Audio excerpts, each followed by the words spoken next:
এটি সুন্দরবন অঞ্চলের একটি গ্রামের সত্য ঘটনা। মাতলা নদীর তীরে গড়ে উঠেছিল এই গ্রামটি। আজ থেকে প্রায় ৩০ বছর আগের ঘটনা। এই গ্রামের আরাধ্য দেবতা স্বয়ং মহাদেব। সবার বিশ্বাস যে বিপদে পড়লে মহাদেব সবার রক্ষা করেন। তাই প্রতি বছর শিবরাত্রির দিন খুব ধুমধাম করে এই মহাদেবের পুজো অনুষ্ঠিত হতো। এই রকমই এক শিবরাত্রির দিনে গ্রামের কয়েকজন জঙ্গলে ঢুকলো মধু আনার জন্য। তাদের বউরা তখন উপবাস করে আছে। রাত হলে মহাদেবের মন্দিরে যাবে, পুজো দেবে এবং স্বামীদের সঙ্গে নিয়ে যাবে। এদের মধ্যে একজনের নাম ছিল রমা, তার স্বামীর নাম হচ্ছে সুজন। দুজনেই উপবাস করেছিল এবং এরা মহাদেবের পরম ভক্ত। জঙ্গলে মধু ও কাঠ জোগাড় করতে করতে প্রত্যেকেরই সন্ধে হয়ে গেল। রমা অত্যন্ত চিন্তিত হয়ে পড়ল যে সুজন এখনো ফেরেনি।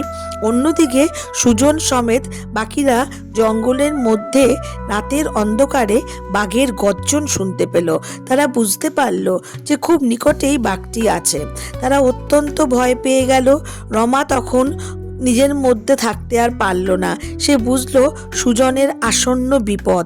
তখন সে শিব মন্দিরে ছুটে গেল। ভোলানাথের সামনে হাত জোর করে বসে সুজনের জীবন ভিক্ষা চাইল।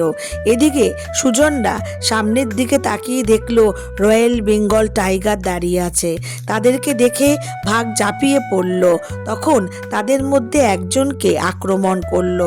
তখন সুজনও হতভম্ব হয়ে গেল, ভয় পেয়ে গেল। আর রমা একাগ্র চিত্তে মহাদেবের আরাধনা করতে লাগলো। সে বুঝতে পারল সুজন বিপদে পড়েছে, তাই সে প্রাণ ভিক্ষা চাইল মহাদেবের কাছে। তখন সুজনরা দেখলো জঙ্গলের মধ্যে থেকে এক জটাধারী গলায় রুদ্রাক্ষের মালা বেরিয়ে এসে বাঘটিকে তীর ধনুক দিয়ে মেরে ফেললো। আর কোনো কথা না বলে চলে গেল। সুজনরা বেঁচে গেল এবং তাড়াতাড়ি গ্রামে ফিরে সুজন সোজা মন্দিরে চলে গেল রমার কাছে। রমাকে গিয়ে সব কথা খুলে বলল।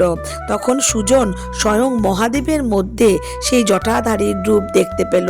তখন সে কান্নায় ভেঙে পড়ল আর বলল, বাবা, এত বিপদে পড়েও এর মধ্যে তোমাকে আমি চিনতে পারলাম না। রমার ভক্তির জয় হলো। ভগবান শুধু অন্তরের আন্তরিক ভক্তি চায়, সার্বিক আত্মসমর্পণ চায়, বিলাসিতা নয়। তাই রমা ও সুজন মহা ঘটা করে শিবরাত্রির ব্রত পালন করলো। যদি আপনারা সত্যিই মহাদেবের ভক্ত হয়ে থাকেন তবে অবশ্যই কমেন্ট সেকশনে জয় বাবা মহাদেবের জয় লিখতে ভুলবেন না। আর লাইক ও সাবস্ক্রাইব করবার অনুরোধ রইল।